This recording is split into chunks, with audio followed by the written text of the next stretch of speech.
जिज्ञासु भाइयों और बहनों, घर में कुछ टेंशन था। टेंशन को ही लेकर आप घर से बाहर निकले हो और आपका जो रास्ता सा किसी गार्डन से होकर गुजर रहे थे, उस साइड से जाते वक्त आपकी नज़र गुलाब के ओर गई, उसकी भीनी भीनी सुगंध के ओर गई। 2 मिनट के लिए आप रुकते हो या नहीं? इतना टेंशन होने के बावजूद आप उसको सूंघ भी लेते हो, अरे यहाँ पे तो गुलाब का फूल है। टेंशन होने के बावजूद उस गुलाब के फूल के सुगंध में इतनी ताकत है, उस गुलाब के फूल के सुगंध में इतनी ताकत है कि बिना कहे वो आपके टेंशन को दूर भी कर सकता है।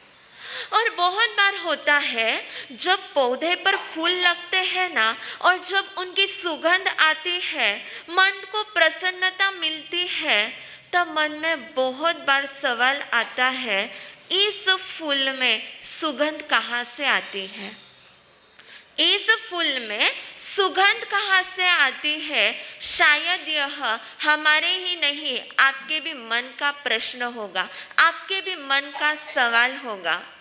और बंधुओं, इसका उत्तर बस एक ही है, फूल का मूल। इसका उत्तर सिर्फ एक ही है, फूल का मूल। धरती में रहा हुआ उस फूल का मूल धरती के अंदर रहकर धरती में से जब तक सुगंध के तत्वों को ग्रहण नहीं करता, तब तक फूल का जीवन सुगंधमय नहीं बन सकता। इसी तरह बंधुओं, गुरुदेव की स्मृति में, गुरुदेव के जीवन में, गुरुदेव के दर्शन में वह सौरभ थी कि उनके पास जो भी आता था उसको आनंद की अनुभूति होती थी। इसका मात्र एक ही कारण था, इसका मात्र एक ही कारण था, गुरुदेव का मूल स्वभाव। इसका मात्र एक ही कारण था, गुरुदेव का मूल स्वभाव गुण ग्राहकता का ही था। इसीलिए उनके जीवन की सौरभ, उनके जीवन की सुगंध इतने वर्षों बाद भी आज गाई जाती है। नासा के किसी साइंटिस्ट को पूछा जाए कि अब कब तक तुम दुनिया के रहस्य को खोजते रहोगे, तुम्हारा यह काम कब तक चलता रहेगा, तो शायद उन साइंटिस्ट लोगों का आंसर होगा, उसका कोई अंत नहीं, क्योंकि पूरी दुनिया ही रहस्य से भरी हुई है। कोई व्यक्ति यदि आनंद गुरुवर के जीवन के गुणों की काउंटिंग करने में लगे, गुणों की गिनती करने में लगे, और उस व्यक्ति से यह पूछा जाए कि तुम्हारे यह गिनती का काम कब तक चलेगा, तो शायद उसका भी आंसर यही होगा, उसका कोई अंत नहीं। जिनके गुणों की गिनती करना भी बंधुओं संभव नहीं है, तो उनके सारे के सारे गुणों को व्यक्त करना हमारे लिए कैसे पॉसिबल होगा? परंतु अनंत गुणों के भंडार उन गुरुदेव के जीवन से कुछ कुछ उनके गुणों की चर्चा आज हम लोग करेंगे। उनका सबसे पहला गुण था, सबसे महत्वपूर्ण गुण था, उपकारियों के प्रति अहोभाव था। छोटा सा छोटा भी अगर किसी ने उपकार किया है तो उस उपकार का विस्मरण उनके जीवन में कभी हुआ ही नहीं था। बंधुओं, घटना है लगभग 1976 की यह घटना है। घटना को सिर्फ सुनना मत, घटना को सिर्फ सुनना मत, सुनते सुनते उसके हर एक बिंदु पर चिंतन जरूर कर लेना। 1976 की बात है, जब गुरुदेव की उम्र हो चुकी थी और शरीर की स्वस्थता इतनी नहीं रहती थी। इसलिए उनके शिष्य समुदाय ने, शिष्य संपदा ने एक डिसीजन लिया था कि गुरुदेव के पास हर पल कोई आता है, गुरुदेव दर्शन देते हैं, मंगलिक सुनाते हैं, उनके साथ बात करते हैं। भले ही गुरुदेव को मानसिक थकान नहीं लगती है, लेकिन नज़रों से दिखता है कि उनको शारीरिक थकान लगती है। इसलिए हमारे गुरु को स्वस्थता रहे, इसलिए उनके शिष्य समुदाय ने डिसीजन लिया है कि दोपहर के 4 बजे के बाद कोई भी उनके दर्शन कर सकता है। गोचरे होने के तुरंत बाद उनके दर्शन होना नहीं है।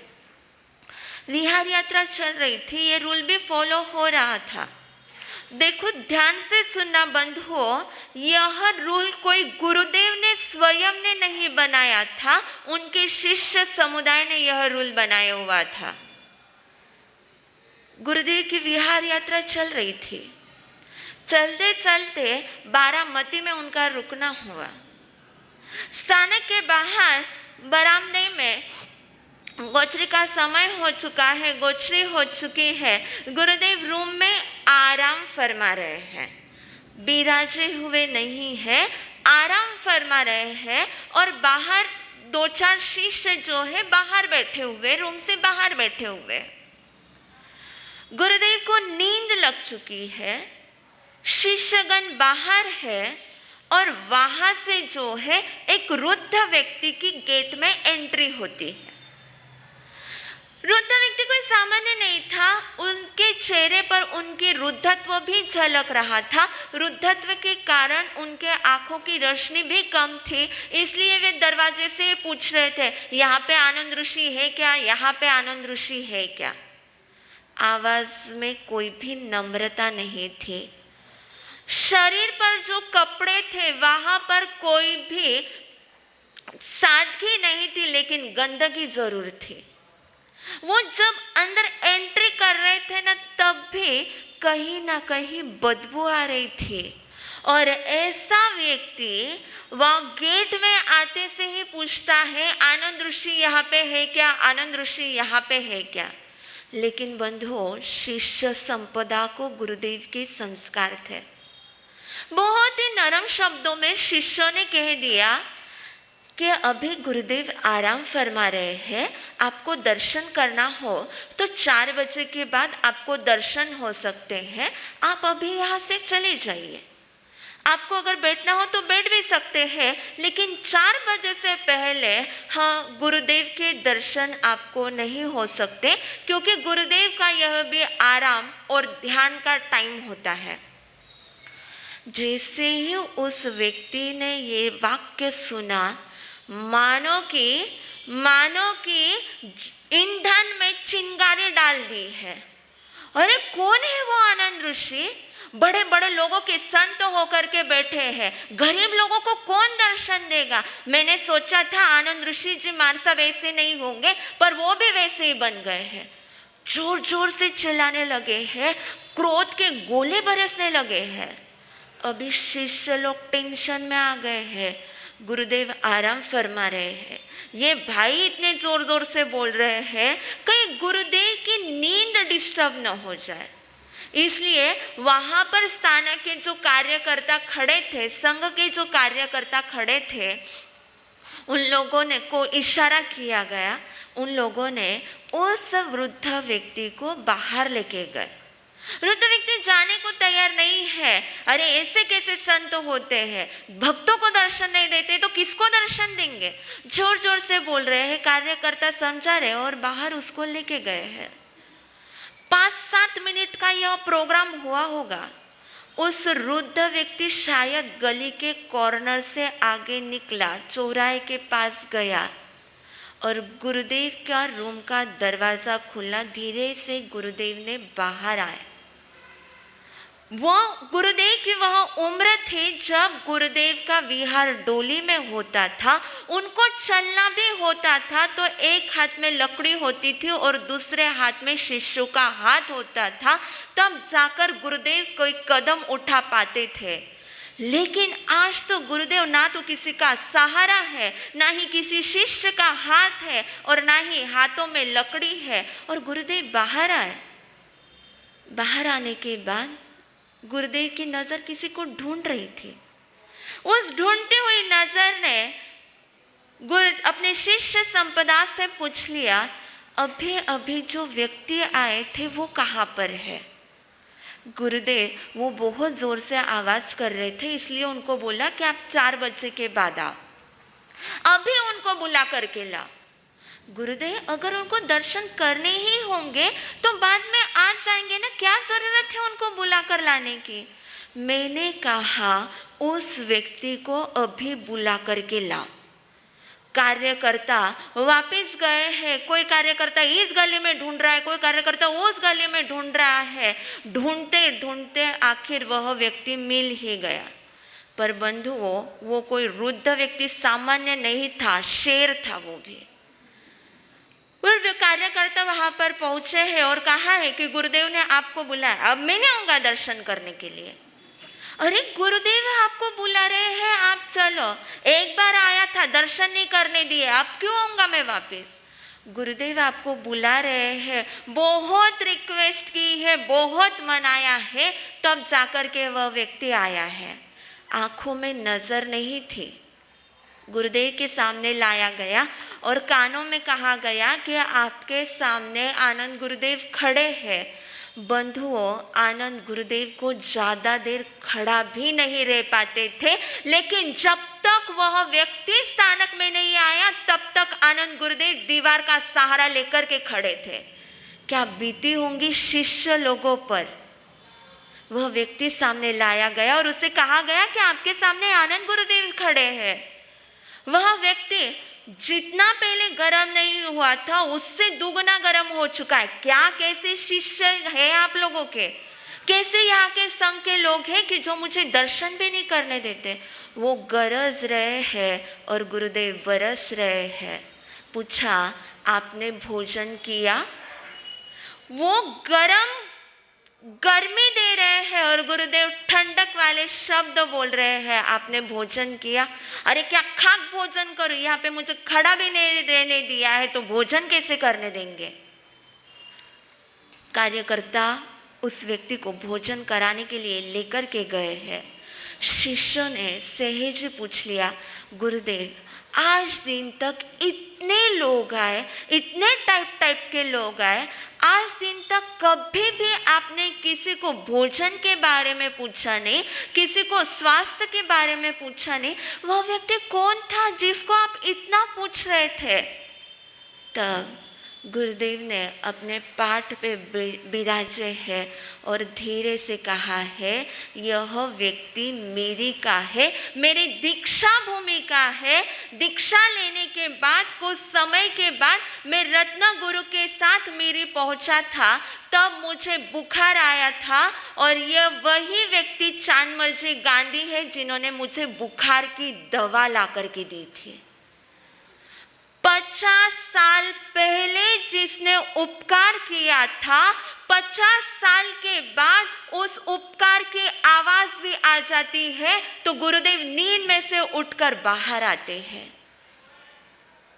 यह था गुरुदेव का उपकारियों के प्रति अहोभाव। ये सुनने वाले हर उस हृदय से मैं पूछना चाहती हूँ, जिन माँ बाप की उम्र अभी इस उम्र तक पहुंच गए हैं कि ना वो ढंग का बोल पाते हैं ना तो ढंग का पहन पाते हैं, ऐसे माँ बापों को क्या आप इस प्रकार का अहोभाव दे पाते हो? उनके उपकारों के प्रति आपके भीतर क्या यह अहोभाव रहता है? उनके उपकारों के प्रति क्या आपके जबान से उनके लिए सम्मान के शब्द निकलते हैं? बंधुओं, आनंद गाथा, आनंद जीवन यात्रा को सिर्फ सुनना ही नहीं है, उनकी जीवन यात्रा को आचरण में भी लाना है। यह सर्वप्रथम उनका महत्वपूर्ण गुण था। उनके जीवन का दूसरा महत्वपूर्ण गुण था कि उनकी मनस्थिति कभी भी परिस्थिति पर डिपेंड नहीं होती थी। लाइन रिपीट कर रही हूँ, उनकी मनस्थिति कभी भी परिस्थिति के ऊपर डिपेंड नहीं होती थी। वृद्ध अवस्था की ओर उनकी उम्र बढ़ रही थी, विहार यात्रा चल रही थी, गर्मी के दिन थे और शिष्य का मन होता है गुरु का मन कभी भी अनुकूलता की ओर जाता ही नहीं है, लेकिन शिष्य का वह मन होता है कि मेरे गुरुवर को हर क्षण हर पल साता की ही अनुभूति हो। और वो शिष्य संपदा ने जहाँ पर ठंडी हवा आती थी, सुबह सुबह विहार कर कर जाने के बाद वहाँ पर आसन लगा दिया है। गुरुदेव बैठ चुके हैं, स्वाध्याय चल रही है, गुरुदेव अपने मस्ती में है। दोपहर का समय हुआ, सूरज ने अपनी दिशा बदली है और उस जिस स्थान पर सुबह ठंडी हवा आ रही थी, अब उस खिड़की में से सूरज की ताप ने एंट्री कर दी है। गर्मी हो रही है, सूरज की किरण आने लगी है और वह शिष्य की नज़र होती है बंधुओं, हमेशा वह ढूंढती रहती है, मेरे गुरुदेव को अभी साता तो है ना, मेरे गुरु को अभी साता तो है ना। यह शिष्य की नज़र हमेशा गुरु के ऊपर टिकी हुई रहती है। और सहज शिष्य संपदा ने विनंती कर दी, गुरुदेव यहाँ पर अभी धूप आ रही है, आपका आसन अभी उस साइड में लगा देते हैं, आप उस साइड में पधारें।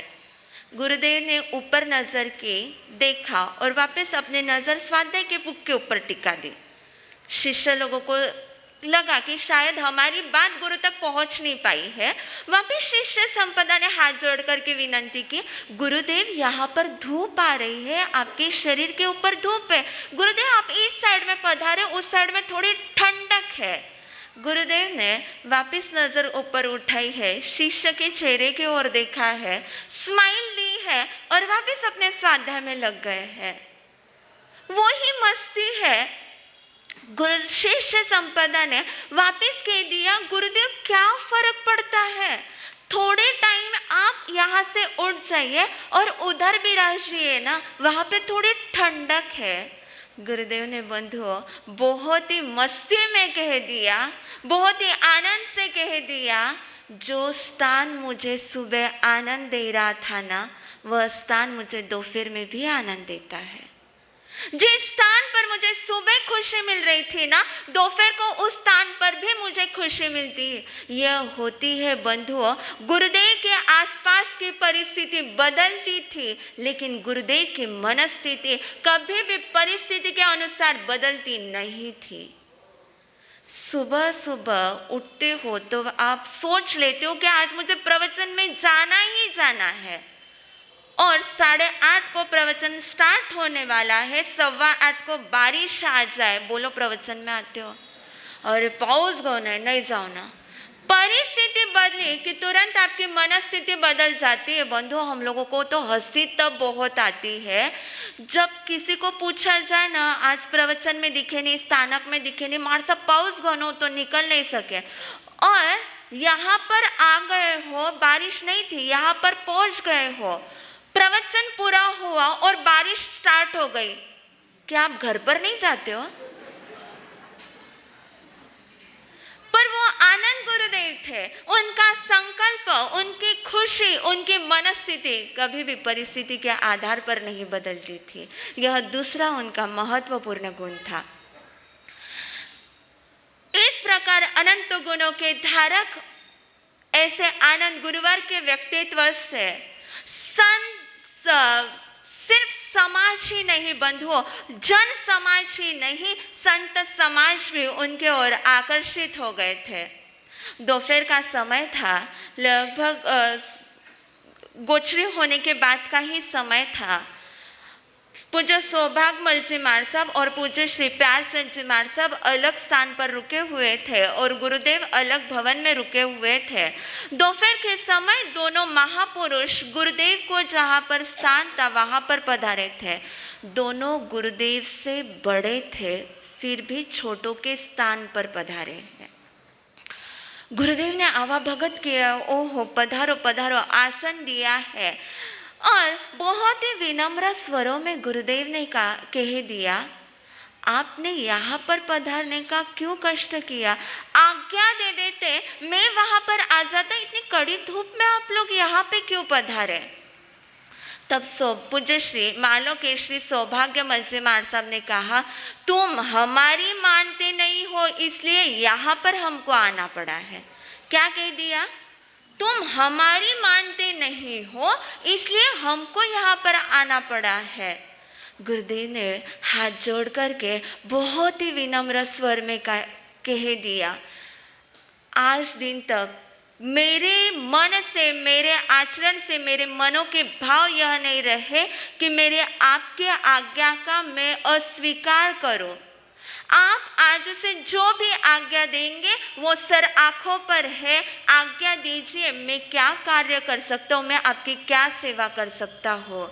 और बंधुओं, वहाँ पर पूज्य सौभाग्यवल जी महाराज साहब ने कह दिया, भविष्य का प्रधान आचार्य तुम्हें बनना है।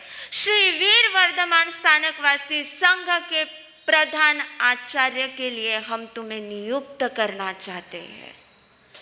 बंधुओं, 500 करोड़ की प्रॉपर्टी हो, उसका वारिसदार कोई भी न हो, और आपके पास आए कि हम आपका नाम सिलेक्ट करना चाहते हैं, सच बताना उस समय मना कर दोगे? अरे भाऊ, काले जर तू पेपर माते मारो नाव लिखतो असेल तर आजच लिख दे। पर वो आनंद गुरुवर थे। बहुत बार आचार्य पद की उनके पास ऑफर आई थी, लेकिन उन्होंने उसको स्वीकार नहीं किया था, मनाना पड़ा है, तब जाकर के आचार्य पद को स्वीकार किया है। समय नहीं है बंधुओं कि उन अनंत गुणधारक आचार्य भगवंत के सारे गुणों की चर्चा हम लोग कर सके, परंतु उस सागर की कुछ बूंद को अपने जीवन का लक्ष्य बनाकर भी यदि हम जीवन जिएंगे तो निश्चित ही आनंद की अनुभूति हमारे जीवन में भी हर पल हर क्षण रह सकती है। इन्हीं शुभ मंगल भाव के साथ बोलिए भगवान महावीर स्वामी की जय। ओ कृपे आम्ही झालो भाग्यवंत, आनंदजीच्या कृपे आम्ही झालो भाग्यवंत, ऋषीजींच्या कृपे आम्ही झालो भाग्यवंत, ऋषीजींच्या कृपे आम्ही झालो भाग्यवंत।